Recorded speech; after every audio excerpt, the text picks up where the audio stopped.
Ang tunog ng nababasag na salamin ang gumising sa kanya. Kasabay nito ang isang sigaw, isang pangalan na hinugot mula sa pinakamalalim na bahagi ng kanyang kaluluwa. Delia. Napabalikwas ng bangon si Leo, humahabol sa hininga na tila ninakaw mula sa kanyang mga baga. Malamig ang pawis na namuo sa kanyang noo at ang tibok ng kanyang puso ay isang mabangis na tambol sa loob ng kanyang dibdib. Iginala niya ang kanyang paningin. Wala ang mga bubog, wala ang dugo. Tanging ang madilim na loob ng isang humaharurot na bus, ang amoy ng diesel, at ang mahinang ilaw mula sa mga poste sa kalsada na dumadaan na tila mga multo. Panaginip lang. Isang panaginip na paulit-ulit siyang binabalikan gabi-gabi. Sa loob ng 6 na buwan, sumandal siya sa bintana, pinakiramdaman ang panginginig ng sasakyan. Sa labas, ang kadiliman ng probinsya ay sinasabuyan ng liwanag ng buwan. Tanaw niya ang mga anino ng puno at mga bahay na tila mga bantay sa mahabang kalsada. Papunta siya sa Sorsogon. Papunta siya sa Baryo Magdiiwata. Isang lugar na minsan lang nabanggit sa kanya ni Delia. Isang lugar na sinabi nitong pinagmulan ng kanyang mga ninuno. Hindi niya alam kung ano ang hinahanap niya rito. Siguro, kapatawaran. O siguro, isang paraan para takasan ang mga anino na bumubulong ng kanyang pangalan sa tuwing ipipikit niya ay ang kanyang mga mata. Magdiwata, anunsyo ng konduktor, at ang bus ay dahan-dahang huminto sa isang halos di mapansing hintuan sa gilid ng kalsada. Bumaba si Leo. Dala ang kanyang backpack. Agad siyang sinalubong ng kakaibang katahimian. Hindi ito ang katahimikan ng syudad. Ito ay isang katahimikan na buhay. Puno ng tunog ng mga kuliglig at ng hanging dumadampi sa mga dahon ng palay. Sa kanyang harapan, isang maliit na arko na gawa sa kawayan ang nagsasabing, "Maligayang pagdating sa Baryo Magdiwata." Walang mga tricycle, walang mga tao. Tanging isang makitid na daan na lupa na pumapasok sa pagitan ng malawak na palayan. Ang mga palay ay tila ginto sa ilalim ng buwan. Sumasayaw sa ihip ng hangin. Maganda. Napakaganda. Ngunit sa ilalim ng ganda nito, may isang pakiramdam na hindi maipaliwanag si Leo. Pakiramdam niya ay pinapanood siya. Sinimulan niyang maglakad. Bawat hakbang niya ay tila lumilikha ng malakas na alingaw-ngaw sa katahimikan. Ang mga bahay kubo ay nakakalat sa di kalayuan, dan patama papamapangda kabi titibamtip. May mga gasera na nagbibigay ng mainit at mahinang liwanag mula sa kanilang mga bintana. Ngunit walang kahit sinong nasa labas. Tila ang buong baryo ay nagtatago. Ayon sa sulat na naiwan ni Delia, ang bahay ng kanyang lola ay nasa dulo ng baryo, malapit sa gubat. Isang bahay na nakahiwalay sa lahat. Habang naglalakad siya, hindi niya maiwasang isipin kung tama ba ang kanyang ginawa. Baka lalo lang siyang mabaliw sa lugar na ito. At pagkatapos ng halos 15 minutong paglalakad, natanaw niya ito. Isang maliit na bahay kubo na nakatayo ng mag-isa sa gilid ng palayan, kung saan nagsisimula ang gubat ng mga nawawala. May isang maliit na ilaw na nagmumula sa loob. May tao. Dahan-dahan siyang lumapit, nag-aalangan. Kumatok siya sa pintong kawayan. Tao po. Ilang sandali ng katahimikan. Bago bumukas ang pinto, isang babae ang sumilip. Natigilan si Leo. Ang babae ay bata pa. Marahil kaedad niya lang.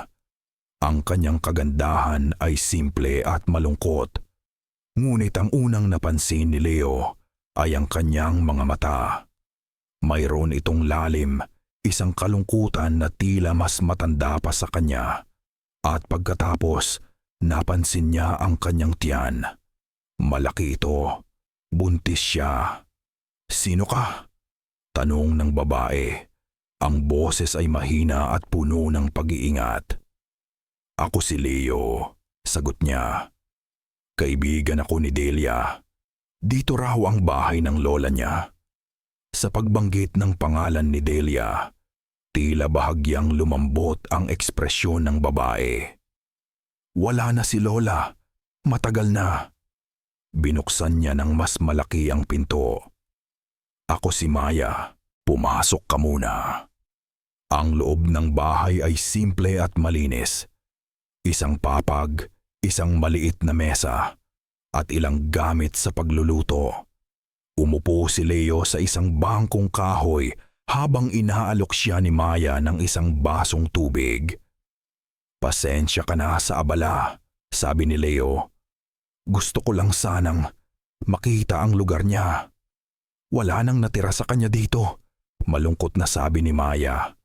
"Matagal na siyang umalis, bago pa ako ipanganak." Nag-usap sila ng sandali. Nalaman ni Leo na si Maya ay mag-isang namumuhay sa bahay na iyon. Hindi niya tinanong kung nasaan ang ama ng kanyang dinadala. May isang pader sa pagitan nila na hindi niya magawang sirain. Ngunit habang tinititigan niya si Maya, ang imahe ni Delia ang nakikita niya. Isang babaeng nangangailangan ng tulong, isang babaeng hindi niya nagawang protektahan. Nang mag-aalas 10 na ng gabi, nagpaalam si Leo na aalis na para maghanap ng matutuluyan sa bayan. Ngunit nang tumayo siya, isang malakas na hangin ang biglang yumanig sa buong bahay kubo. Ang apoy sa gasera ay halos mamatay. "Huwag kang umalis," biglang sabi ni Maya. Ang takot ay malinaw sa kanyang boses, mapanganib sa labas kapag gabi. "Anong ibig mong sabihin?" Hindi siya sumagot. Ngunit sapat na ang nakita ni Leo sa kanyang mga mata para magdesisyon. Hindi niya kayang iwan ang babaeng ito ng mag-isa. Hindi niya kayang ulitin ang kanyang pagkakamali. "Dito na lang ako," sabi niya. "Sa labas ng pinto, babantayan kita." Pumayag si Maya. Natulog si Leo sa isang banig na nilatag sa sahig na kawayan, malapit sa pinto, habang si Maya ay nasa papag. Ang tanging naririnig ay ang tunog ng gabi. Hanggang sa nagsimula ito. Isang tunog ng pagkaluskos mula sa labas. Noong una, inakala ni Leo na hayop lang. Ngunit ang tunog ay lumakas. Naging tunog ito ng pagkaskas. Tila may matutulis na kuko na marahas na kumakayod sa mga dingding na nipa ng bahay. Kars, kars. Napabangon si Leo, nanindig ang kanyang mga balahibo. Ang tunog ay gumagalaw, umiikot sa buong bahay. Malakas, agresibo. Tila sinusubukan nitong sirain ang mga dingding para makapasok. Sumilip siya kay Maya. Nakatalukbong ito ng kumot, nanginginig sa takot. Dahan-dahan, kinuha ni Leo ang isang itak na nakasabit sa dingding. Lumakad siya patungo sa bintana. Ang puso niya ay kumakabog ng napakabilis. Sinubukan niyang sumilip sa maliit na siwang. Wala siyang makita sa dilim. Tanging ang mga palay na humahapay. Ngunit ang tunog ay nandyan pa rin. Ngayon ay nasa bubong naman. Tila may mabigat na bagay na gumagapang sa ibabaw. Tumigil ang tunog. Isang nakabibinging katahimikan ang pumalit. Humawak ng mahigpit si Leo sa itak. Naghihintay. Pagkatapos ng ilang minuto, lumabas siya ng bahay ng may buong pag-iingat. Inikot niya ang paningin. Walang tao. walang hayop. Ngunit nang tinignan niya ang palayan, may napansin siyang kakaiba. Ang mga palay sa isang bahagi ay nakahapay. Tila may isang napakalaking bagay ang dumaan doon patungo sa gubat. Pumasok siyang muli sa loob, nilapitan si Maya na umiiyak ng tahimik. Ano yon? Nanginginig na tanong ni Leo. Inangat ni Maya ang kanyang ulo mula sa kumot. Ang kanyang mga mata ay puno ng purong sindak. Tumingin siya kay Leo at ang mga salitang lumabas sa kanyang bibig ay nagpadala ng yelo sa buong katawan ng lalaki. Nagbalik na siya, bulong ni Maya. Alam niyang nandito ka. Hindi nakatulog si Leo ng gabing iyon. Ang bawat kaluskos sa labas, ang bawat ihip ng hangin na nagpapayanig sa bahay kubo ay nagpapanatili sa kanyang mga pandama sa pinakamataas na alerto. Nakaupo siya sa sahig, yakap ang itak, habang binabantayan ang natutulog na si Maya. Ang takot sa mukha nito, kahit sa gitna ng pagkakahimbing, ay isang paalala ng nangyari. Isang paalala ng panganib na hindi niya nakikita, ngunit malinaw na nararamdaman. Pagsikat ng araw, tila nagbago ang lahat. Ang palayan ay muling naging isang larawan ng kapayapaan. Ngunit para kay Leo, ang ganda nito ay nabahiran na ng kasinungalingan. Alam niyang sa ilalim ng payapang tanawin na ito ay may nagtatagong isang bagay na mabangis. Kailangan kong pumunta sa baryo, sabi ni Leo kay Maya habang nag-aalmusal sila ng kanin at tuyo. Kailangan nating bumili ng mga kandila, asin, at siguro mas matibay na panara para sa pinto. Isang saglit na takot ang gumuhit sa mukha ni Maya. Mag-iingat ka, Leo. Iba ang mga tao rito. Anong ibig mong sabihin? Umiling lang ito. Basta mag-ingat ka. Ang babala ni Maya ay umalingaw-ngaw sa isip ni Leo habang tinatahak niya ang pamilyar na daan pabalik sa sentro ng baryo Magdiwata. Kung kagabi ay tila isang ghost town ng lugar, ngayon ay may kaunting buhay na. May mga nagwawalis sa bakuran, may mga batang naglalaro sa kalsada. Ngunit ang pakiramdam na pinapanood siya ay mas tumindi pa sa pagpasok niya sa pinakaabalang bahagi ng baryo, kung saan naroon ang isang maliit na tindahan at kapilya. Lahat ng galaw ay tila huminto. Ang mga nag-uusap ay biglang tumahimik. Ang mga naglalakad ay napahinto at lahat ng pares ng mata ay napako sa kanya. Hindi ito simpleng pag-usisa. Ito ay isang malamig, walang emosyon na pagtitig. Tila sinusuri siya, hinuhusgahan, at binabalaan ng sabay-sabay. Nagpatuloy siya sa paglalakad patungo sa sari-sari store. Ang tanging naririnig niya ay ang tunog ng kanyang mga yapak sa maalikabok na lupa. Ramdam niya ang bawat tingin na tila mga karayom na tumutusok sa kanyang likod. Magandang umaga, bati ni Leo sa matandang babaeng nagbabantay ng tindahan. Tinitigan lang siya nito bago tumango ng marahan. Anong kailangan mo? Tanong nito. Ang boses ay walang kabuhay-buhay.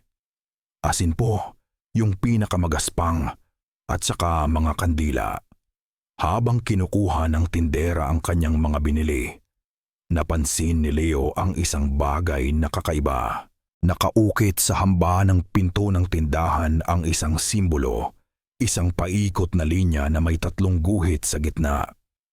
Napansin din niya ito sa mga bintana ng mga kalapit na bahay. Tila lahat ng bahay ay mayroon nito, maliban sa isa. Ang bahay ni Maya. Sino ka? Isang boses mula sa kanyang likuran ang nagpatindig sa kanyang balahibo. Humarap siya. at nakita ang isang napakatandang babae. Nakasuot ng bestida at may hawak na tungkod. Ang kanyang mukha ay puno ng kulubot, tila isang mapa ng panahon, ngunit ang kanyang mga mata ay matalas at puno ng talino. "Leo po," magalang niyang sagot. "Ang dayo," sabi ng matanda. Hindi ito isang tanong, kundi isang pagkilala. "Ako si Sela, ang punong baryo." Tandang Sela. Sabat ng tindera, puno ng paggalang ang boses. "Ano ang sadya mo sa aming baryo, Leo?" Tanong ni Tandang Sela. Ang kanyang tingin ay matalim. "Dinalaw ko lang po ang alaala ng isang kaibigan," sagot ni Leo. Isang maliit na ngiti ang sumilay sa labi ng matanda, ngunit hindi ito umabot sa kanyang mga mata. Ang mga alaala ay mapanganib. Minsan, mas mabuting hayaan na lang silang manatiling nakabaon. Lumapit ito sa kanya at bumulong na tanging siya lang ang makakarinig. "Hindi sanay sa dayo ang mga taga rito. Ang aming pamumuhay ay simple, tahimik, ayaw namin ng gulo. Wala po akong intensyong manggulo." "Mabuti," sabi ni Tandang Sela, bago muling itaas ang kanyang boses. "Umuwi ka na sa Maynila. Walang maganda para sa iyo rito." Bago pa man makasagot si Leo, isang batang lalaki na naglalaro sa kalsada ang biglang tumakbo papalapit sa kanya. Hinila nito ang laylayan ng kanyang damit. "Kuya, umalis ka na!" Bulong ng bata, ang mga mata ay bilog sa takot. "Umalis ka na bago kanya kunin."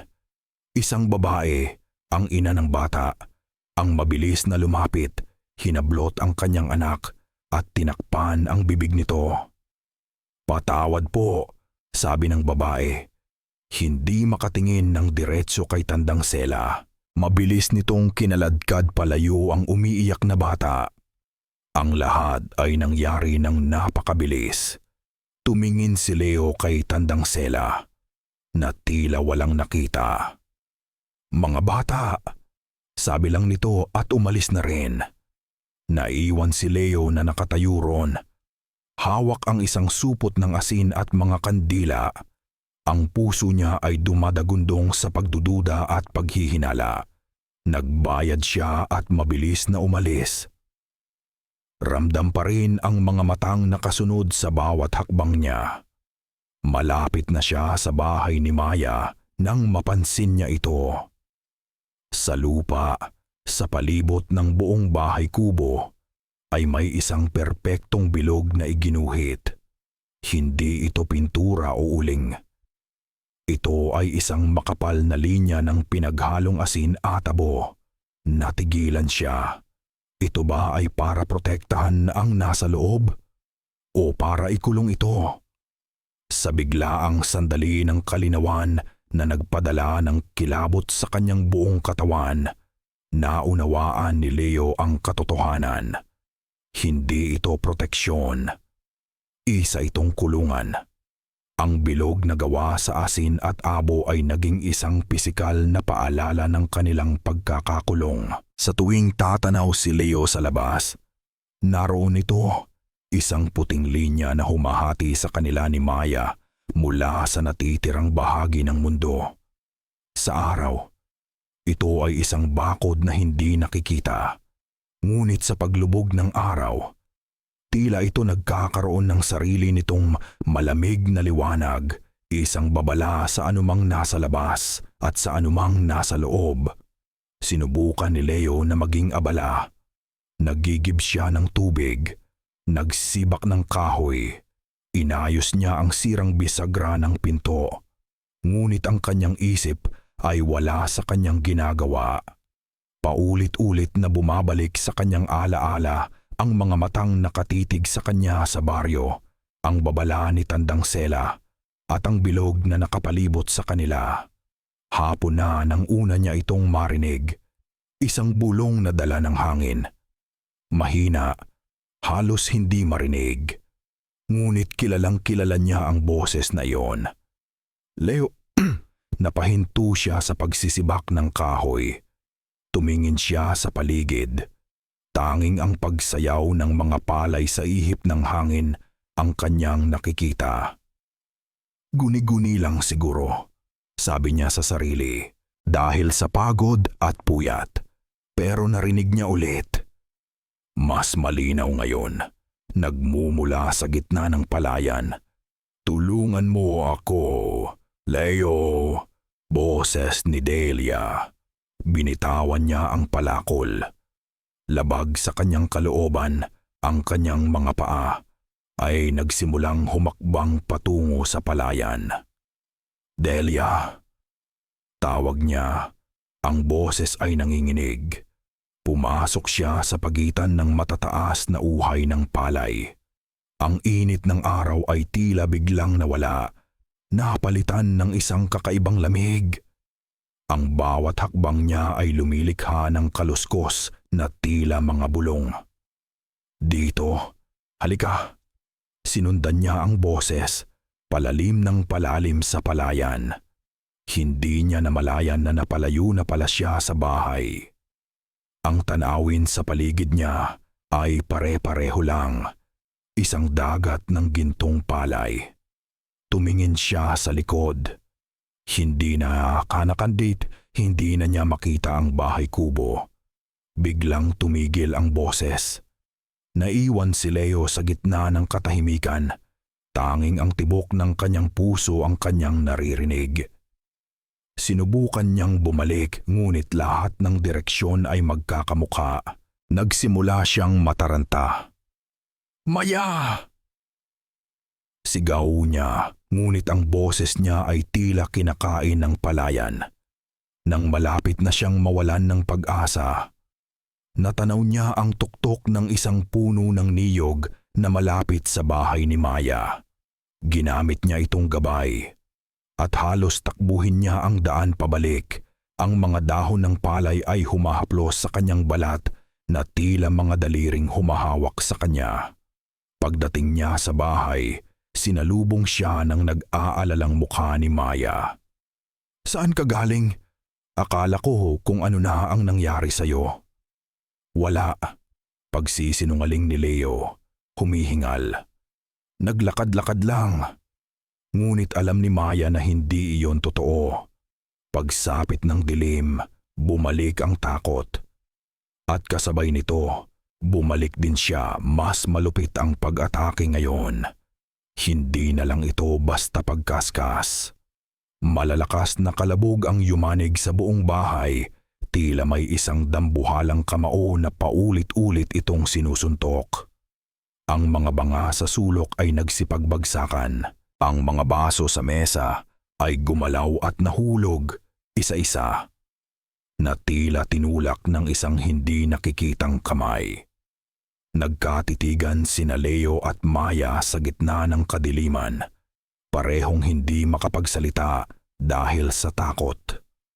At pagkatapos, isang bagay ang nagpakilabot sa dugo ni Leo. Sa sahig na kawayan, mula sa ilalim ng pinto, may mga basang yapak na unti-unting lumitaw. Mga yapak ng taong walang sapin sa paa na bumamamamampi na ba? Na tila naglakad mula sa putikan at pumasok sa loob ng bahay. Ngunit ang pinto ay nakasara. Ang mga yapak ay dahan-dahang naglakad patungo sa gitna ng silid. At doon huminto. Isang biglaang paglamig ang bumalot sa hangin. Naramdaman ni Leo ang pagtindig ng lahat ng buhok sa kanyang katawan. Sa harapan nila, mula sa wala, isang anyo ang dahan-dahang nabuo.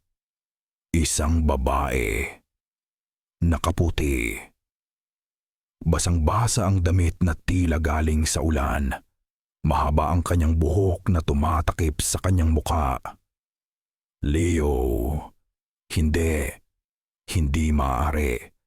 Dahan-dahang inangat ng babae ang kanyang ulo. Ang mukha ni Delia ang tumambad sa kanya. Ngunit ang kanyang mga mata, walang laman ang mga ito. Dalawang maitim na hukay na puno ng walang hanggang kalungkutan at panunumbat. Bakit? Tanong ng aparisyon. Ang boses ay isang malamig na bulong na tumagos sa kaluluwa ni Leo. Bakit mo ako pinabayaan? Paralisado si Leo. Ang eksena ng aksidente ay bumalik sa kanya. Ang tunog ng nababasag na salamin, ang kanyang sigaw, ang dugong dumadaloy sa kalsid. Ang kasalanang pilit niyang tinatakasan ay ngayon nakatayo sa kanyang harapan. Hindi, sigaw ni Leo, napahawak sa kanyang ulo. Sa isang iglap nawala ang aparisyon. Ang lamig ay napalitan ng init, ang bigat sa hangin ay gumaan. Ngunit ang imahe ni Delia at ang kanyang mga salita ay nakatatak na sa isip ni Leo. Iyon na ang nagtulak sa kanya sa kanyang limitasyon. Tama na! Sigaw niya. Hinawakan niya ang kamay ni Maya. Aalis na tayo dito. Ngayon na. Hinila niya si Maya palabas ng bahay, patungo sa kanyang lumang kotse na nakaparada sa ilalim ng puno ng niyog. Hindi na niya kaya. Hindi niya kayang harapin ang mga multo ng baryo Magdiwata at ang mga multo ng kanyang sariling nakaraan. Bubuksan na sana niya ang pinto ng kotse nang may mapansin siya. Ang gulong sa harapan ay patag. Flat. Tiningnan niya ang gulong sa likuran. Flat din. Nagmadali siyang pumunta sa kabilang panig. Lahat ng apat na gulong ay sinadyang sinaksak at pinasingaw. Napaluhod si Leo sa lupa. Ang pag-asa ay biglang nawala na tila isang kandilang hinipan. Tumingala siya, ang mga mata ay puno ng pagkatalo. At sa di kalayuan, sa gilid ng gubat, sa ilalim ng maputlang liwanag ng buwan, may natanaw siyang mga anyo. Nakatayo. Hindi gumagalaw. Tahimik lang na nanonood. Ang silweta ni Tandang Sela at ng ilang mga taga-baryo. Hindi sila kailangang magsalita. Malinaw na ang kanilang mensahe. Alam nilang nakakulong na siya. Ang pagkatalo ay isang mapait na lason na dahan-dahang gumapang sa buong sistema ni Leo. Nakaluhod sa lupa, sa harap ng mga sirang gulong at ng bahay na nagsisilbiin nilang kulungan, naramdaman niya ang pagbigat ng kanyang mga balikat. Tumingin siya kay Maya, na nakatayo sa likuran niya. Ang mga kamay ay nakahawak sa kanyang tiyan na tila iyon na lang ang natitirang mahalaga sa mundo. Hindi siya pwedeng sumuko. Hindi dito. Hindi ngayon. Ang takot sa kanyang dibdib ay dahan-dahang napalitan ng isang nagbabagang galit. Galit sa baryo. Galit sa kung anuman ang nagtatago sa dilim. At higit sa lahat, galit sa sarili niyang kawalan ng magawa. Tumayo siya, pinagpagan ang alikabok sa kanyang pantalon. May paraan, sabi niya, mas para sa sarili niya kaysa kay Maya. Kailangan lang nating hanapin kinabukasan. Habang natutulog si Maya, gumawa si Leo ng isang desisyon. Kung hindi niya kayang lumaban sa kung anuman ang nasa labas, kailangan niyang maintindihan kung ano ito. At ang sagot, sigurado siya, ay wala sa kasalukuyan. Nasa nakaraan ito. Naalala niya ang sinabi ni Maya. May isa pang bahay ang kanilang pamilya, mas luma, nakatayo sa kabilang dulo ng lupain nila, sa mismong hangganan ng gubat ng mga nawawala. Matagal na itong abandonado. Doon, baka may makita siyang kasagutan. Dahan-dahan siyang lumabas ng bahay. Tinitiyak na hindi siya gagawa ng anumang ingay. Sumuong siya sa matataas na damo, palayo sa bilog ng asin at abo, palayo sa mga matang maaaring nagmamasid mula sa baryo. Nakatayo ang lumang bahay sa lilim ng isang dambuhalang puno ng balete. Ang mga ugat nito ay tila mga ahas na yumayakap sa pundasyon ng bahay. Mas maliit ito kaysa sa tinutuluyan nila at halatang nilamon na ng panahon. Ang mga dingding na kawayan ay may mga butas at ang bubong na nipa ay halos gumuho na. Pumasok si Leo sa loob, sinalubong siya ng amoy ng alikabok, lumot at nabubulok na kahoy. Ang sahig ay marupok at bawat hakbang niya ay may kasamang malakas na langit-ngit na tila sigaw ng protesta mula sa bahay.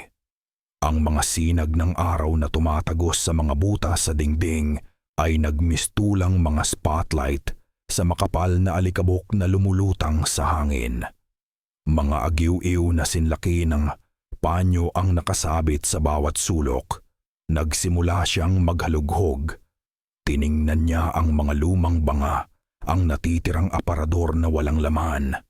Wala.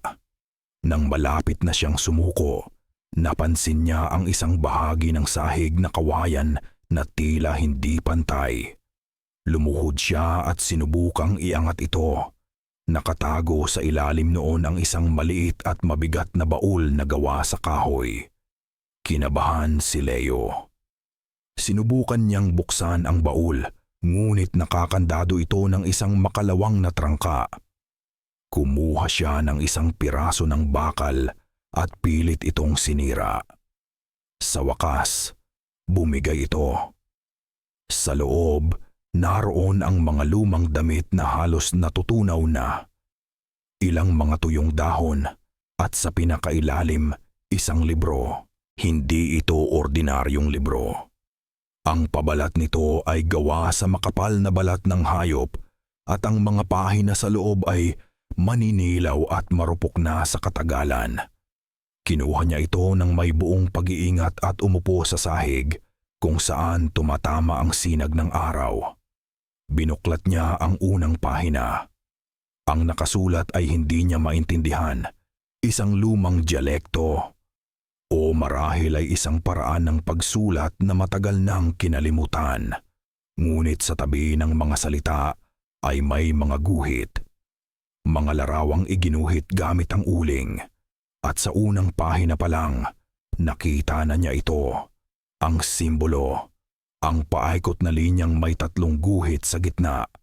Ang parehong simbolo na nakaukit sa mga bahay sa baryo. Mabilis niyang nilipat ang mga pahina. Ang mga unang guhit ay nagpapakita ng isang masayang baryo. Mga taong nagtatanim at kasunod nito, mga larawan ng masaganang ani, mga palay na hitik sa bunga, mga isda na sagana sa ilog. Ngunit habang lumalayo siya, nagbago ang tono ng mga larawan. Iginuhit ang mga taga-baryo na may takot sa kanilang mga mukha. Iginuhit ang mga palayan na natutuyo, ang mga ilog na walang isda. At pagkatapos, ang pahinang nagpatigil sa paghinga ni Leo. Isang detalyadong guhit ng isang ritual. Nakatayo ang buong baryo sa gilid ng gubat sa ilalim ng bilog na buwan. Sa gitna, isang babae, nakamukhang kamukha ni Maya, ay inaabot ang isang sanggol. Hindi sa isang tao, kundi sa isang nilalang na tila gawa sa anino. Isang maitim na anyo na may 2 matang nagliliwanag na parang mga bituin. Ang kasunduan. Ito ang tanda ng kasunduan na baman. Nanginginig ang mga kamay ni Leo habang nililipat niya ang mga ang mga huling pahina. Paulit-ulit lang ang eksena. Isang henerasyon, isang sanggol, isang sakripisyo para sa kasaganaan. Napasandal siya sa dingding. Ang isip ay gulong-gulo. Ito pala ang sikreto ng Baryo Magdiwata. Ito ang dahilan kung bakit sila binabantayan. Hinihintay nila ang sanggol ni Maya. Isasara na sana niya ang talaarawan nang mapansin niyang may isang pahina sa pinakadulo na nakadikit sa pabalat. Maingat niya itong tinanggal. Walang guhit sa pahinang ito. Tanging mga salita. Iba ang sulat kamay. Moderno, pamilyar. At sa gitna ng pahina, nakasulat ng malinaw, isang pangalan. Delia. Gumuho ang mundo ni Leo. Ang pangalan ni Delia na nakasulat sa huling pahina ng isang lumang aklat ng kasalanan ay isang sundang na tumusok ng direkta sa puso ni Leo. Ang lahat ng katanungan, lahat ng takot, lahat ng pagdududa sa nakalipas na mga araw ay nag-ugnay-ugnay at bumuo ng isang nakapangingilabot na larawan. Mabilis siyang tumakbo pabalik sa bahay kubo. Ang talaarawan ay mahigpit na hawak sa kanyang kamay. Ang hangin ay tila bumibigat at ang mga anino ng puno ay tila mga kamay na sumusubok umabot sa kanya. Naabutan niyang gising si Maya, nakaupo sa may bintana, tahimik na nakatingin sa palayan. Ang mukha nito ay maputla at ang pag-aalala ay malinaw na nakaguhit dito. "Saan ka ba nanggaling?" tanong ni Maya. May bahid ng panunumbat sa kanyang boses. "Akala ko, anong kinalaman ni Delia dito, Maya?" tanong ni Leo. Walang paligoy-ligoy. Inilapag niya ang bukas na talaarawan sa mesa. Nakaturo ang kanyang nanginginig na daliri sa pangalan. Nanlaki ang mga mata ni Maya. Isang saglit na pagkagulat na agad na palitan ng isang alon ng kalungkutan. Yumuko siya, tila hindi kayang salubungin ang tingin ni Leo. "Sagutin mo ako!" Giit ni Leo. Ang kanyang boses ay tumaas, puno ng hinanakit at pagkalito. Bakit narito ang pangalan niya? "Pinsan ko siya," bulong ni Maya. Ang mga luha ay nagsimulang mamuo sa kanyang mga mata. Malayong pinsan. Ang lola niya at ang lola ko ay magkapatid. Natigilan si Leo. "Imposible. Walang nabanggit sa akin si Delia tungkol sa'yo o tungkol sa lugar na ito, maliban sa minsan lang." Dahil gusto niyang makalimot, sabi ni Maya, ang boses ay basag na. Gusto niyang takasan ang lugar na ito, ang sumpa na ito. Umupo si Maya sa sahig at sa wakas, ibinuhos niya ang lahat. Ikinuwento niya ang tungkol sa kasunduan, ang sinaunang pakto na ginawa ng kanilang mga ninuno sa isang makapangyarihang nilalang sa gubat, isang tagapangalaga o diwata. Kapalit ng kasaganaan ng baryo, isang babae mula sa kanilang angkan, sa bawat henerasyon, ang kailangang magdala sa sinapupunan ng anak ng diwatang iyon. Hindi ito isang sakripisyo ng kamatayan, paliwanag ni Maya. Ang sanggol ay ibinabalik sa gubat para mapanatili ang balanse, para mapanatili ang kasunduan. Kaya ba ang dinadala mo?" Hindi matuloy ni Leo ang kanyang sasabihin. Tumango si Maya. "Ito ang aking tungkulin, ang aking kapalaran. Ang ama ng aking anak, siya ang tagapangalaga ng gubat." Napailing si Leo, hindi makapaniwala.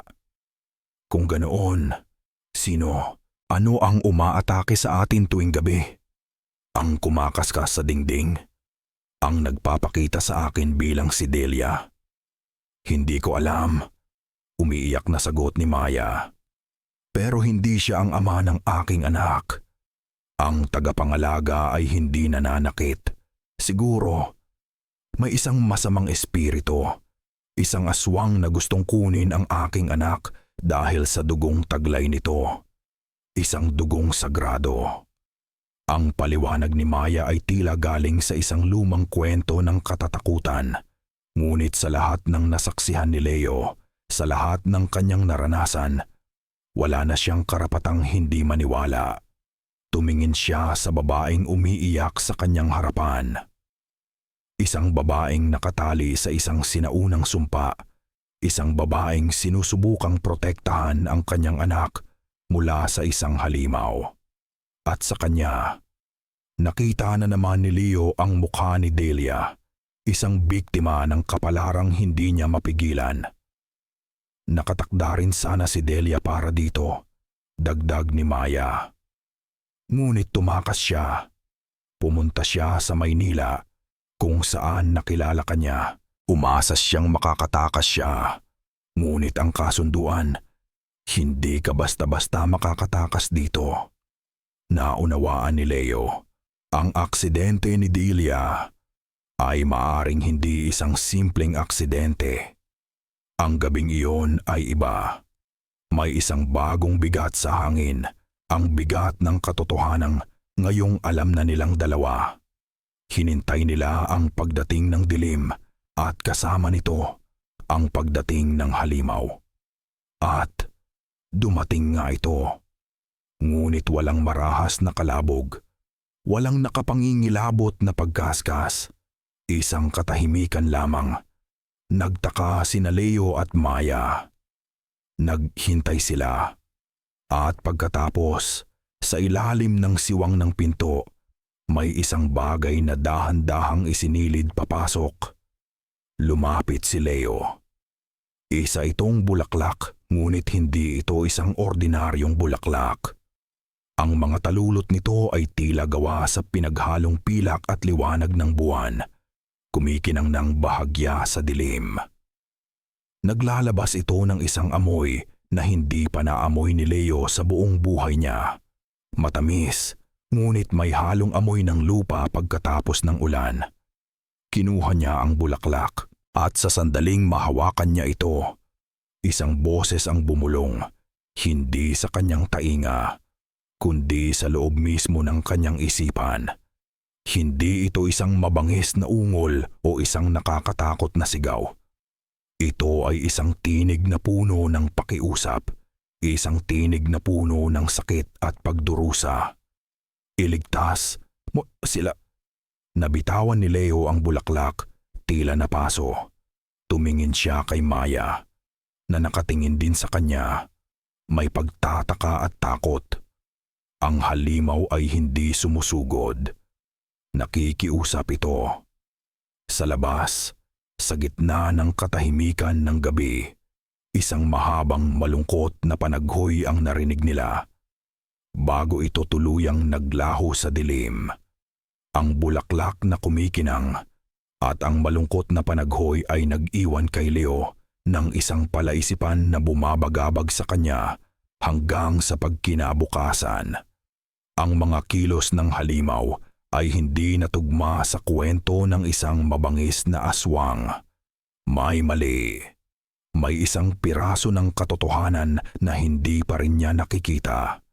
Hindi na niya kayang maghintay pa. Hindi na niya kayang maging biktima lamang sa dilim. Kung gusto nitong makipag-usap, haharapin niya ito. Kinagabihan, gumawa si Leo ng isang mapangahas na plano. Anong ginagawa mo? Tanong ni Maya. Habang pinapanood si Leo na maglagay ng gasera sa bawat sulok ng bahay, pinapalibutan ang loob ng liwanag. Hindi na ako magtatago, Maya, sabi ni Leo. Ang kanyang boses ay matatag kahit nanginginig ang kanyang mga kamay. Kung gusto nitong pumasok, papapasukin ko. Nababaliw ka na ba? Papatayin ka niya.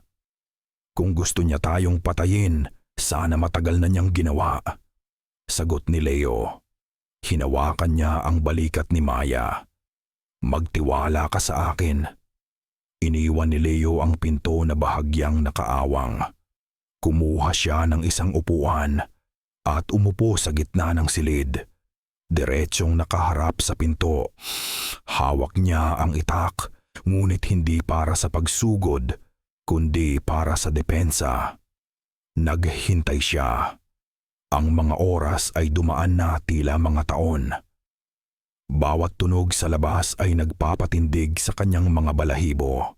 Ang bawat aninong nililikha ng apoy ng gasera ay tila isang halimaw na nag-aabang. At pagkatapos, sa wakas, naramdaman niya ito. Isang pagbabago sa hangin. Isang biglaang paglamig. Mula sa nakaawang na pinto, isang anino ang dahan-dahang pumasok. Naging alerto si Leo. Hinigpitan ang hawak sa itak. Ang anino ay tumigil sa may pasukan. Unti-unti, nagkaroon ito ng anyo sa ilalim ng liwanag ng mga gasera. Hindi ito ang nakapangingilabot na itsura ng isang aswang mula sa mga kuwentong bayan. Hindi ito ang aparisyon ni Delia. Ito ay isang nilalang na matangkad at balingkinitan. Ang balat nito ay maputla na tila balat ng puno ng birch at ang mahaba nitong buhok ay maitim na parang gabi. Ang kanyang mga binti at braso ay mas mahaba kaysa sa normal na tao at ang kanyang mga daliri ay payat at matutulis. Ngunit ang kanyang mukha ay may isang kagandahang hindi sa mundong ito. Perpekto ngunit mailap, tila isang obra na nililok mula sa hangin at liwanag ng buwan. At ang kanyang mga mata, dalawang malalim na balon ng sinaunang kalungkutan, nagniningning ng sarili nitong liwanag. Ito si Kyle, ang ama, yang tagapangalaga. Itinaas ni Kyle ang kanyang kamay. Hindi ito isang kilos ng pananakot. Isa itong kilos ng pagsuko. Hindi kita sasaktan. Sabi nito, ang boses ay ang parehong tinig na narinig ni Leo sa kanyang isipan. Malalim, malungkot at umaalingaw-ngaw na tila galing sa ilalim ng lupa. Bakit? Tanong lang ni Leo. Hindi pa rin binibitawan ang itak. Bakit mo kami tinatakot? Hindi takot ang dala ko, sagot ni Kael. Babala. Lumakad ito papalapit at sa bawat hakbang niya, ang liwanag ng gasera ay tila yumuyuko. Ang tunay na panganib ay hindi ako. Itinuro ni Kael ang kanyang mahabang daliri. Hindi kay Leo o kay Maya, kundi sa labas, patungo sa direksyon ng baryo. Sila. Sa isang iglap, bumaha ang mga imahe sa isipan ni Leo. Hindi niya ito nakikita, ngunit nararamdaman niya, malinaw na parang isang alaala. Nakita niya ang ritual, nakita niya ang mga taga-baryo na may hawak na sulo. Ang kanilang mga mukha ay walang emosyon, tila mga estatwa. Nakita niya si Tandang Sela na may hawak na isang obsidian na punyal, kumikinang sa liwanag ng buwan. Nakita niya ang sanggol na inilalagay sa isang altar na bato, ang mga pagkaskas sa dingding, ang mga kalabog. Hindi iyon para sirain ang bahay para makapasok. Iyon ay para pigilan ang sinuman sa labas na makalapit. Ang aparisyon ni Delia, hindi iyon para takutin si Leo. Iyon ay para ipaalam sa kanya ang koneksyon, ang nakaraang trahedya. Isang babala, lahat ng ginawa ni Kael ay hindi para manakot. Lahat ng iyon ay para protektahan sila, ang kasunduan, bulong ni Leo. Isang sumpa, pagtatama ni Kael. Ang sakit ay malinaw sa kanyang boses. Isang sumpang bumihag sa aking lahi at sa lahi ni Maya. Gusto nilang kunin ang aking anak, ang aking dugo, para sa kanilang kasakiman. Naunawaan ni Leo ang lahat. Ang totoong halimaw ay hindi ang nilalang na nakatayo sa kanyang harapan. Ang totoong halimaw ay ang mga taong may hawak na sulo. Sa sandaling iyon ng katotohanan, isang malakas na sigaw ang bumasag sa katahimikan ng gabi mula sa labas. Nandyan na siya palibutan ng bahay. Sinilip ni Leo ang bintana. Ang kanyang pinakamasamang bangungot ay nagkatotoo. Ang buong palayan ay nagliliyab sa liwanag ng daan-daang sulo. Ang mga taga-baryo, lahat sila, ay papalapit. Ang kanilang mga mukha ay hindi na mukha ng mga simpleng magsasaka. Ang mga ito ay mukha ng mga mangangaso, determinadong makuha ang kanilang biktima. Sa unahan, naglalakad si Tandang Sela. Ang kanyang tungkod ay kumakalansing sa lupa. Ang kanyang mga mata ay nag-aalab na tila dalawang baga. Protektahan ang ani. Sigaw niya, ang boses ay matinis at puno ng galit. Patayin ang aswang. Hindi sila nakatingin kay Leo. Ang kanilang mga mata, ang kanilang galit, ay nakatutok lahat kay Kyle. Ang sigaw ni Tandang Sela ay tila isang hudyat. Ang mga taga-baryo ay nagsimulang tumakbo. Ang kanilang mga sulo ay lumilikha ng isang dagat ng apoy na mabilis na lumalamon sa kadiliman. Ang kanilang mga sigaw ay naghalo-halo, isang koro ng galit at determinasyon na nagpanginig sa lupa. Sa isang iglap, si Kyle ay tila natunaw pabalik sa mga anino at naglaho. Ngunit bago siya nawala, ang kanyang mga mata ay nagtagpo sa mga mata ni Leo at isang huling mensahe ang pumasok sa isipan ng lalaki. Itakas mo sila. Pagkawala ni Kyle, ang atensyon ng lahat ay nabaling kina Leo at Maya. Huminto ang mga taga-baryo ilang metro mula sa bahay.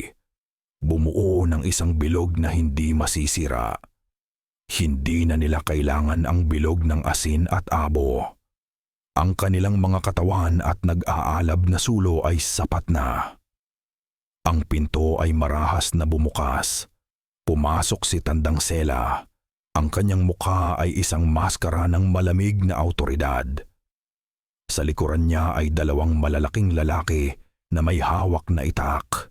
Ang kanilang mga mata ay walang emosyon. Tila mga asong naghihintay lang ng utos mula sa kanilang amo.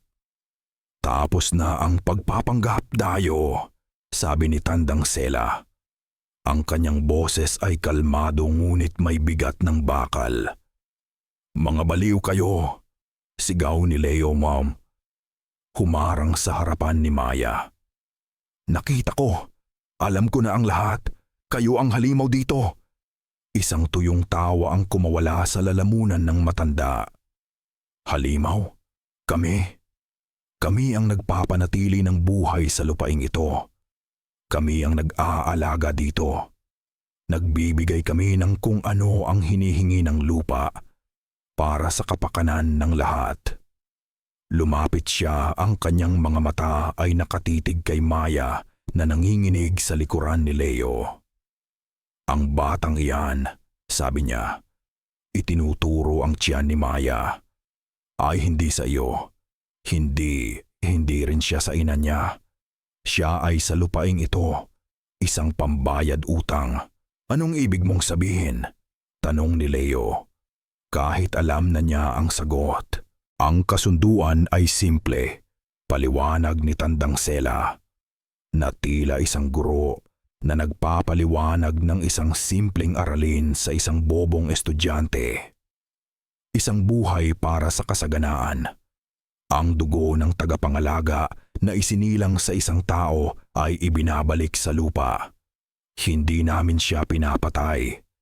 Isinasanib namin siya pabalik sa pinagmulan.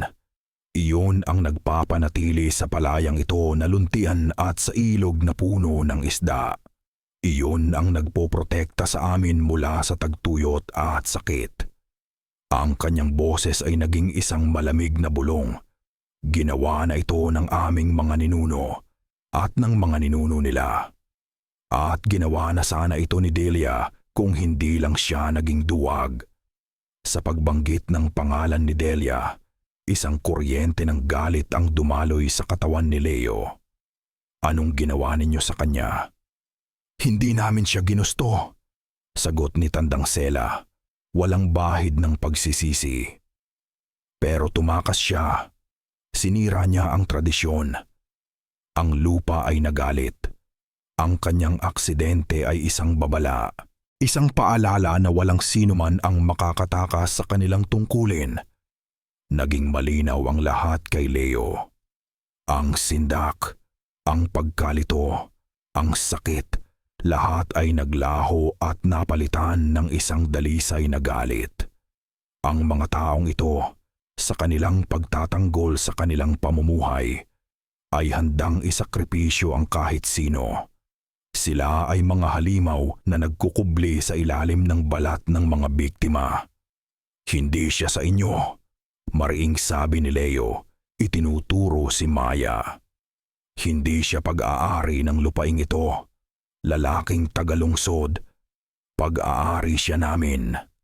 Sa hudyat ni Tandang Sela ang gumwing, ang dalawang lalaki ay imabilis na kumilos. Itinulak nila si Leo sa isang tabi at marahas na hinawakan si Maya sa magkabilang braso. "Huwag! Bitiwan ninyo siya!" Sigaw ni Leo, sinusubukang lumaban ngunit pinigilan siya ng isa pang grupo ng mga lalaki. "Tapos na ang laro mo, Leo," sabi ni Tandang Sela, habang hinihila palabas ng bahay si Maya. "Salamat sa pagbabantay sa aming ani. Ngayon na ang oras ng pag-aani." Sa gitna ng pagpupumiglas at pagsigaw, isang matinis, puno ng sakit na sigaw ang narinig ni Leo. Hindi mula sa kanya, kundi mula kay Maya. Napahawak ito sa kanyang tiyan at napaluhod sa sahig. Ang kanyang mukha ay puno ng sakit. Ang bata, ungol niya, humihingal. Magsisilang na ako." Natigilan ang lahat. Nagkatinginan ang mga taga-baryo. Si Tandang Sela ay tumingin sa buwan, na ngayon ay nasa pinakatuktok ng kalangitan. Isang malamig na ngiti ang sumilay sa kanyang mga labi. Sakto sa oras para sa ritual. Ang sakit sa sigaw ni Maya ay nagpabilis sa kilos ng lahat. Ang pag-aalinlangan sa mga mukha ng taga-baryo ay napalitan ng isang nakagigimbal na pag-asa. Ang ritual ay hindi na kailangang hintayin pa. Ang langit, ang buwan, at ang mismong katawan ni Maya ay sumang-ayon na ito na ang gabi. Binitawan nila si Leo, hindi dahil sa awa, kundi dahil hindi na siya ang mahalaga. Ang kanilang pokus ay nasa babaeng nagsisimula ng dumaing sa sahig. Hinawakan nila si Leo, ang kanyang mga braso at binti, at kinaladkad siya palabas ng bahay. Ang kanyang pagpupumiglas ay walang saysay laban sa kanilang pinagsamang lakas. Sa labas, sa ilalim ng maputlang liwanag ng buwan, itinali siya ng mahigpit sa isang makapal na poste ng kawayan na matagal nang nakatayo roon, tila isang tahimik na saksi sa mga nakaraang ritual. Mula doon, wala siyang magawa kundi panoorin ang lahat. Ang kanyang mga sigaw ay nalunod sa mga panalangin at bulungan ng mga taga-baryo. Isang grupo ng mga matatandang babae, mga komadrona ng baryo, ang pumasok sa bahay kubo. Sumunod si Tandang Sela. Isinara nila ang pinto. Ngunit ang mga dingding na nipa ay hindi sapat para pigilan ang mga tunog. Para kay Leo, ang sumunod na mga sandali ay isang walang katapusang impyerno. Naririnig niya ang lahat. Ang mga utos ng mga komadrona, ang mga dasal sa isang wikang hindi niya maintindihan, at higit sa lahat, Ang humihinang sigaw ni Maya, isang sigaw ng sakit, takot at paghihirap. Bawat sigaw niya ay tila isang punyal na paulit-ulit na sinasaksak sa dibdib ni Leo. Pinilit niyang makawala. Nagpumiglas sa mga lubid hanggang sa magdugo ang kanyang mga pulso. Ngunit ang pagkakatali sa kanya ay mahigpit. Maya, sigaw niya. Ang kanyang boses ay paos na sa kawalan ng pag-asa. Patawarin mo ako. Patawarin mo ako. Wala siyang magawa kundi ang maging isang manonood sa isang bangungot na nagaganap. Ang mga lalaki sa baryo ay nagsimulang maghanda. May kinuha silang isang maliit na parihabang andas o isang uri ng papag na gawa sa pinakintab na kawayan at pinalamutian ng mga puting bulaklak. Ang mga bulaklak na ginagamit para sa patay. Tumingala si Leo sa langit, naghahanap ng kahit anong himala. Ngunit ang buwan ay isang malamig at walang pakialam na mata, at ang mga bituin ay mga tahimik na manonood. Nasaan si Kael? Bakit hindi niya sila tinutulungan? Pagkatapos ng tila isang kawalang hanggan, isang tunog ang bumasag sa gabi. Isang tunog na dapat sana'y puno ng pag-asa at bagong buhay. Ang malakas, malinaw na iyak ng isang sanggol na bagong silang. Isang sandali ng katahimikan ang bumalot sa buong paligid. Ang mga taga-baryo ay napahinto. Ang hangin ay tila tumigil sa pag-ihip. At sa katahimikang iyon, narinig ni Leo ang pinakamasakit na tunog sa lahat. Ang mahinang paghikbi ni Maya. Hindi na sigaw. Isang tunog ng ganap na pagkatalo. Dahan-dahan, bumukas ang pinto ng bahay kubo. Lumabas ang isa sa mga komadrona. Ang kanyang mga kamay ay may bahid ng dugo. Sa kanyang mga bisig, maingat niyang dala ang isang maliit na kimon na nakabalot sa puting tela. Mula sa loob ng tela ay nanggagaling ang iyak ng sanggol. Ngunit ang babae ay hindi lumakad patungo kay Leo o hindi rin tumingin sa direksyon niya. Lumakad siya ng diretso patungo kay Tandang Sela na naghihintay na tila isang reyna. Inabot ng komadrona ang sanggol kay Tandang Sela. Hinawakan ng punong baryo ang bata. Tinitigan niya ito ng matagal. Isang kakaibang ngiti ang sumilay sa kanyang mukha. Itinaas niya ito para makita ng lahat. Ang ani ay masagana, deklara niya. Isang sigaw ng tagumpay ang umalingaw-ngaw mula sa mga taga-baryo. Ang paghihintay ay tapos na. Nagsimula silang maglakad, isang prosesyon patungo sa gilid ng gubat kung saan naghihintay ang altar na bato. Naiwan si Leo, nakatali sa poste habang pinapanood niya ang sanggol na inilalayo. Ang iyak nito ay unti-unting humihina habang sila ay papalayo. Lahat ay nawala. Ang kanyang pangako, ang kanyang pag-asa, ang kanyang laban. Natalo siya. Ang prosesyon ay gumalaw na tila isang dambuhalang ahas na gawa sa apoy at anino. Ang kanilang mga sulo ay sumasayaw sa dilim. Sa unahan ay si Tandang Sela, dala ang umiiyak na sanggol na parang isang trope.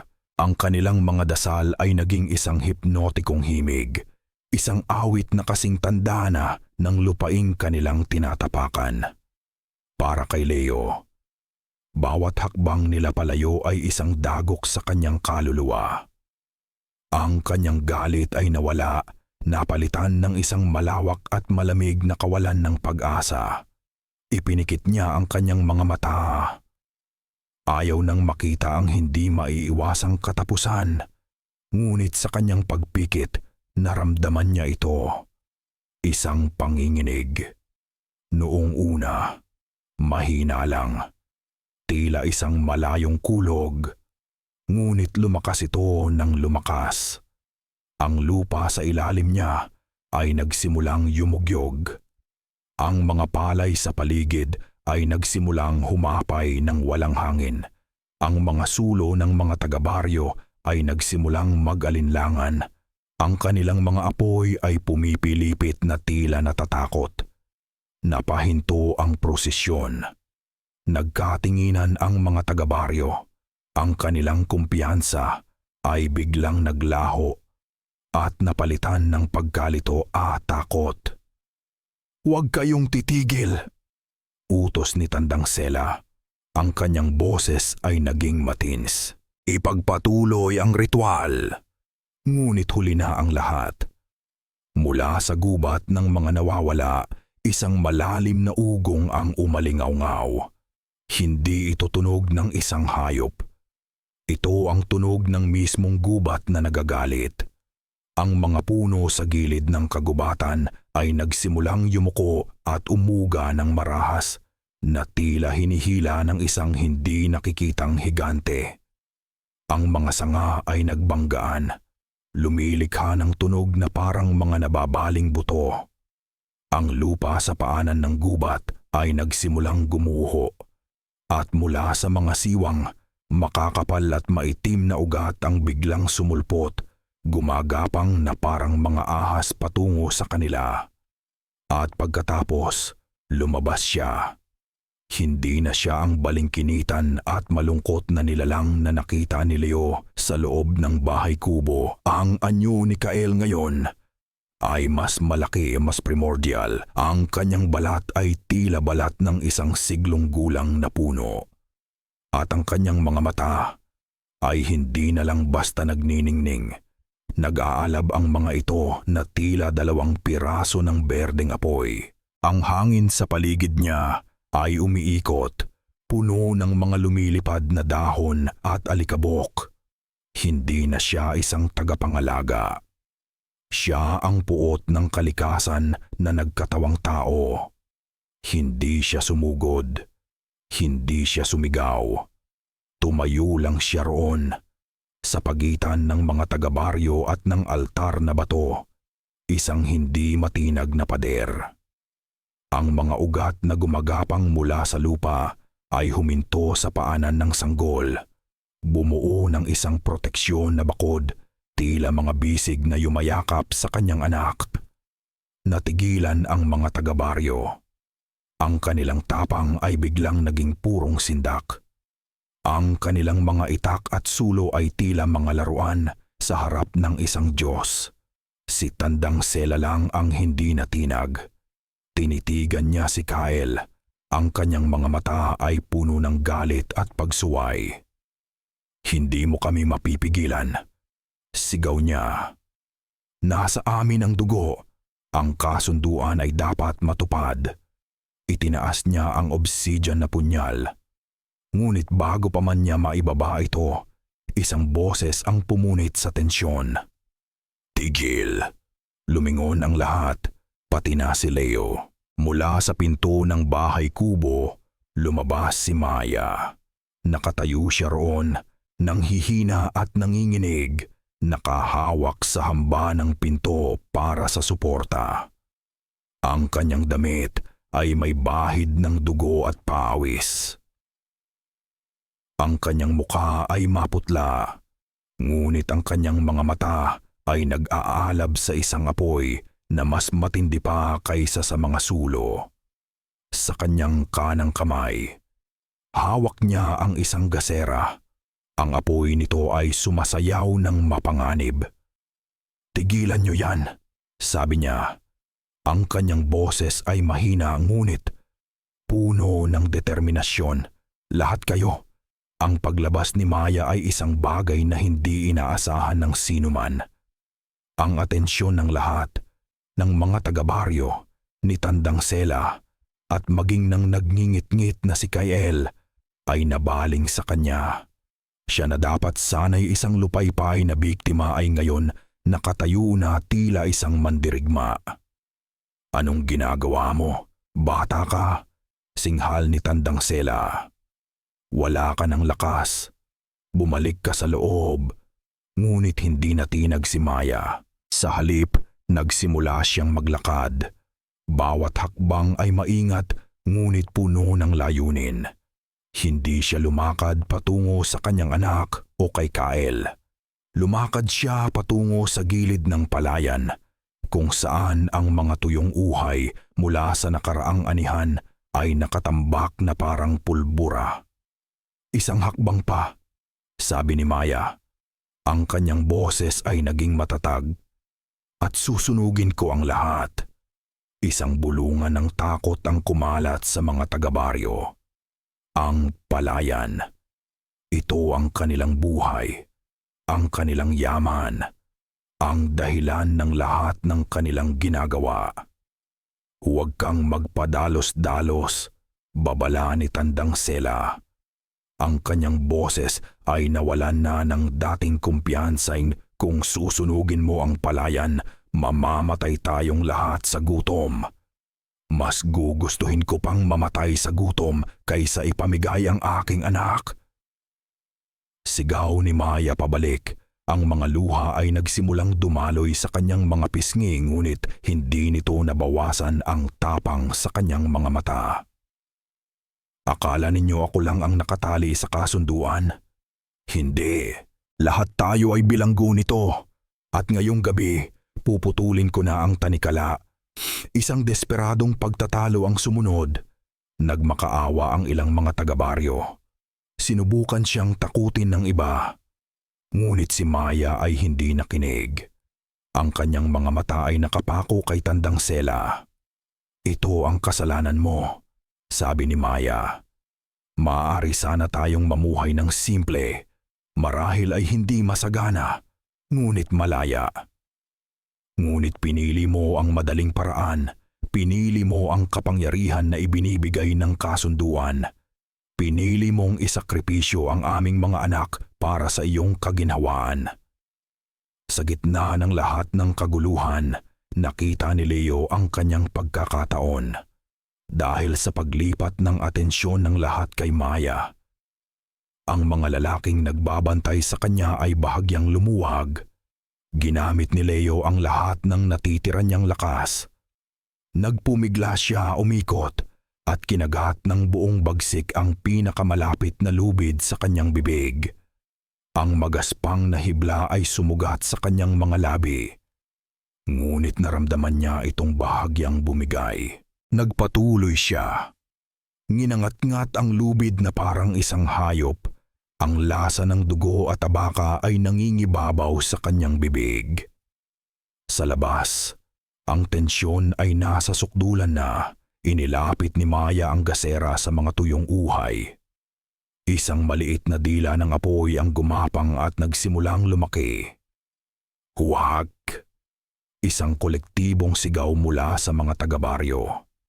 Nakatitig si Tandang Sela sa nagsisimulang apoy. Pagkatapos ay sa sanggol na nasa altar. At pagkatapos ay kay Kyle na nananatiling tahimik na bantay. Ang kanyang isip ay tila mabilis na nagkalkula. Ang kanyang muka ay nagpakita ng isang desisyon. Isang huling desperadong sugal. Kunin ang bata. Sigaw niya. Hindi ito isang utos para kay Kyle, kundi para sa isa sa mga lalaking pinakamalapit sa altar. Naunawaan ni Leo ang plano kung kunin na nila ang sanggol at tatakbo papasok sa gubat, umaasang matutupad pa rin ang ritual kahit wala ang kanilang pahintulot. Ang lalaki ay mabilis na kumilos. Tumakbo siya patungo sa altar, ngunit bago pa man niya mahawakan ang sanggol at bago pa man makakilos si Kyle, isang bagay ang nangyari. Pak! Ang tunog ng naputol na lubid. Nakalaya si Leo. Sa isang iglap, tumakbo siya. Hindi patungo sa lalaki o sa sanggol. Tumakbo siya patungo kay Maya. Nakita ng lalaki si Leo na tumatakbo. Nag-atubili siya. Hindi alam kung sino ang uunahin. Ang pag-aatubiling iyon ang nagbigay ng sapat na oras. Maya! Yuko! Sigaw ni Leo. Sa sandaling iyon, Ibinaba ni Maya ang kanyang katawan. At si Leo, gamit ang lahat ng bigat at galit na naipon sa kanyang katawan, ay sumalpok sa lalaking pinakamalapit sa kanya. Isa sa mga humawak sa kanya kanina. Naagaw-agaw niya ang itak na nakasabit sa baywang nito. Ang lahat ay naging isang malaking kaguluhan. Sumugod ang ilang mga taga-baryo kay Leo. Ang iba ay tumakbo para patayin ang apoy. Ang iba naman ay sumubok muling kunin ang sanggol. Ngunit huli na ang lahat. Sa gitna ng kaguluhan, isang kapangyarihan na mas matanda pa sa galit ng tao ang kumilos. Bago pa man makalapit ang sinuman sa sanggol, yumugyog muli ang lupa. Ngunit sa pagkakataong ito, mas malakas, mas nakapokus. Ang altar na bato kung saan nakalagay ang bata ay biglang gumuho papasok sa lupa na tila nilamon nito. Pagkatapos, ang lupa sa paligid nito ay umangat, bumuo ng isang pader na gawa sa lupa at mga ugat. At mabilis na isinara ang butas, itinatago ang sanggol sa ilalim. Kasabay nito, si Kyle ay tila naglaho na parang usok. Ang kanyang presensya ay nawala, ngunit ang kanyang ginawa ay nanatili. Ang sanggol ay ligtas, ngunit nawala sa kanilang paningin. Nasa ilalim na ng pangangalaga ng lupa. Napatigil ang lahat. Ang apoy na sinimulan ni Maya ay mabilis na naapula ng mga taga-baryo. Ang katahimikan ay muling bumalik, mas mabigat at mas nakabibingi kaysa dati. Walang panalo. Lahat ay talo. Si Tandang Sela ay nakaluhod sa lupa. Ang obsidian na punyal ay nahulog mula sa kanyang kamay. Nakatingin siya sa lugar kung saan naroon dati ang altar. Ang kanyang mukha ay isang blankong canvas ng pagkatalo. Ang ani ay nawala. Ang kasunduan ay nasira.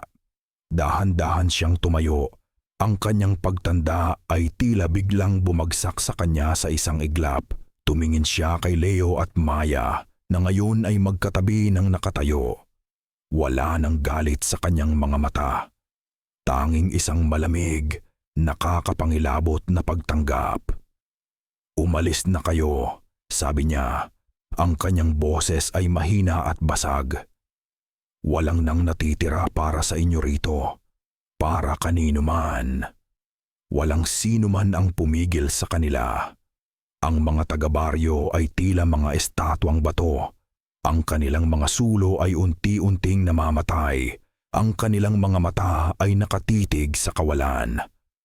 Para silang mga mananampalataya na biglang nawalan ng Diyos.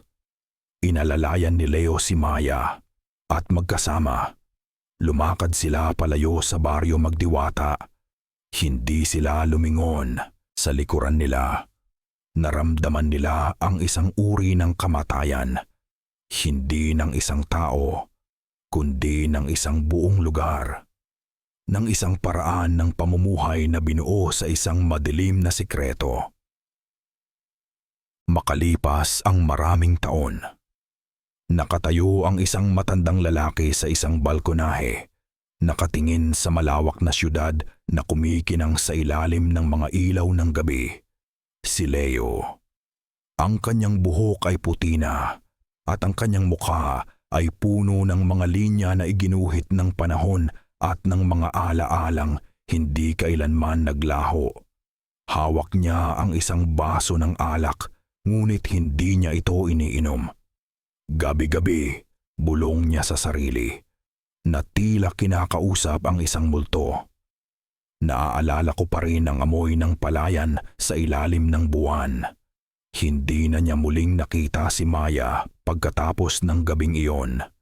Inihatid niya ito sa pinakamalapit na bayan at mula roon naghihiwalay na sila ng landas.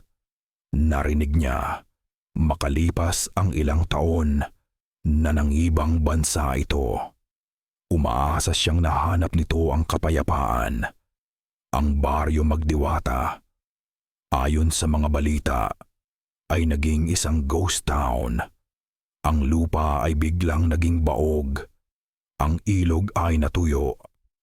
Ang mga tao ay isa-isang umalis, dala ang isang gutom na hindi na muling nasolusyonan.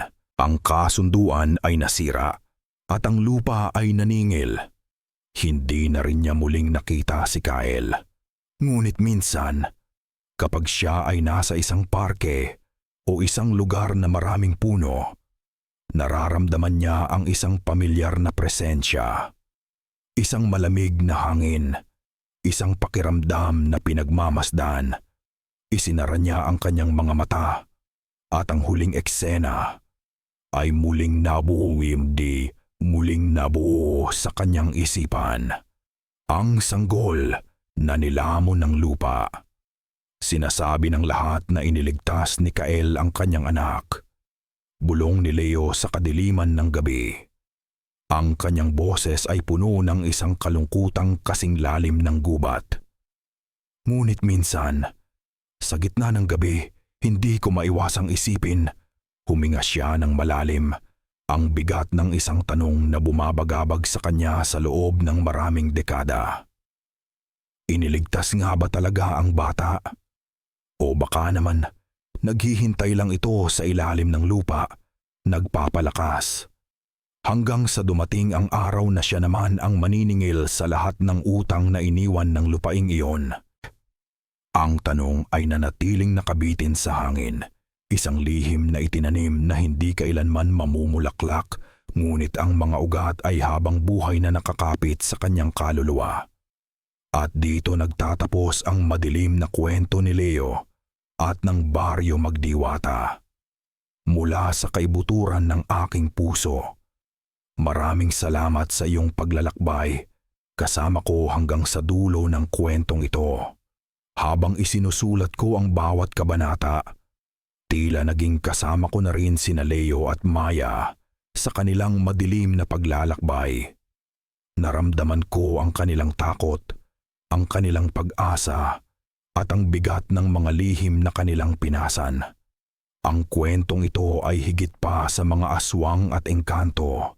Ito ay isang paalala na ang tunay na halimaw ay hindi palaging nagtatago sa dilim. Minsan, ito ay nasa anyo ng mga ordinaryong taong itinutulak ng pangangailangan, tradisyon at takot. At isang paalala na hindi lahat ng nilalang na ating kinatatakutan ay may masamang hangarin. Madalas, ang pinakamatinding pag-ibig ay nagmumula sa mga lugar na hindi natin inaasahan. Naway may naiwan sa inyong isipan at puso ang kwento ng Baryo Magdiwata. Ano ang inyong naramdaman? Anong aral ang inyong napulot? Inaanyayahan ko kayong ibahagi ang inyong mga saloobin sa comment section sa ibaba. Ang inyong bawat salita ay mahalaga. Hanggang sa susunod na kwento.